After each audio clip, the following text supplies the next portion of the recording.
ನಾನು ಇವತ್ತು ಬಿಜಾಪುರ ಮಹಾನಗರದಲ್ಲಿದ್ದೀನಿ. ಇವತ್ತು ಬಿಜಾಪುರದಲ್ಲಿ ಬೇರೆ ಬೇರೆ ಕಾರ್ಯಕ್ರಮಗಳನ್ನು ಹಾಗೂ ಕೆಲವು ವರಿಷ್ಠರನ್ನು ಭೇಟಿಯಾಗುವಂಥವನಿದ್ದೀನಿ.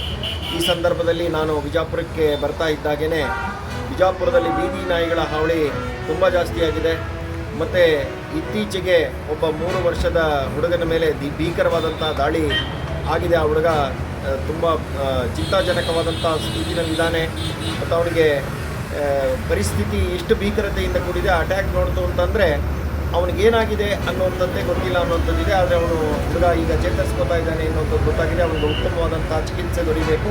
ಅಕಸ್ಮಾತ್ ಇಲ್ಲಿಂದ ಬೇರೆ ಕಡೆಗೆ ಏನಾದರೂ ತೊಗೊಂಡು ಹೋಗಬೇಕು ಅಥವಾ ಇನ್ಯಾವುದಾದ್ರು ದೊಡ್ಡ ಆಸ್ಪತ್ರೆಗೆ ಅವನು ಸ್ಥಳಾಂತರಿಸಬೇಕು ಅಂದರೆ ಅದನ್ನು ಕೂಡ ಮಾಡಬೇಕು ಅಂತ ಹೇಳಿ ನಾನು ಆಗ್ರಹಿಸ್ತೇನೆ. ಹಾಗೆಯೇ ಈ ನಾಯಿಗಳ ಹಾವಳಿಯನ್ನು ಆದಷ್ಟು ಶೀಘ್ರವಾಗಿ ತಡೆಗಟ್ಟಬೇಕು. ಅದಕ್ಕೆ ಬೇಕಾದಂಥ ಎಲ್ಲ ಮುನ್ನೆಚ್ಚರಿಕೆ ಕ್ರಮಗಳನ್ನು ಈ ನಗರ ಪಾಲಿಕೆ ತಗೊಳ್ಬೇಕು. ಹಾಗೆಯೇ ಅದಕ್ಕೆ ಸಂಬಂಧಪಟ್ಟಂಥ ಅಧಿಕಾರಿಗಳು ಅತ್ಯಂತ ಎಚ್ಚರಿಕೆಯಿಂದ ಆ ಜನಕ್ಕೆ ತೊಂದರೆ ಆಗದೆ ಇದ್ದಂಗೆ, ಅದು ಪುಟ್ಟ ಮಕ್ಕಳು ಮತ್ತು ಹಿರಿಯರಿಗೆ ತೊಂದರೆ ಆಗದೆ ಇರುವಂಥ ರೀತಿಯಲ್ಲಿ ಶೀಘ್ರವಾಗಿ ಕ್ರಮ ಕೈಗೊಳ್ಳಬೇಕು ಅಂತೇಳಿ ಈ ಮೂಲಕ ನಾನು ಆಗ್ರಹಿಸ್ತೇನೆ.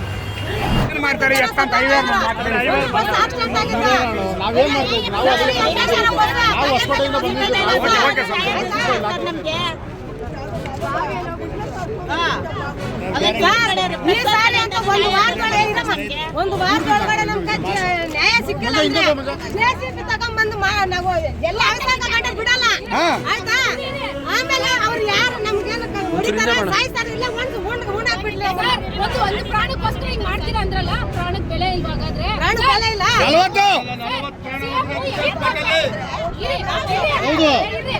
ಸಿಎಂ ಎವಿಕ್ಟ್ ಆಗ್ಬೇಕಂದ್ರೆ ಜನ ಬೇಕು. ಜನ ಇದ್ರೇನೆ ಅಲ್ವಾ ಸರ್ ಸಿಎಂ ಆಗೋದು?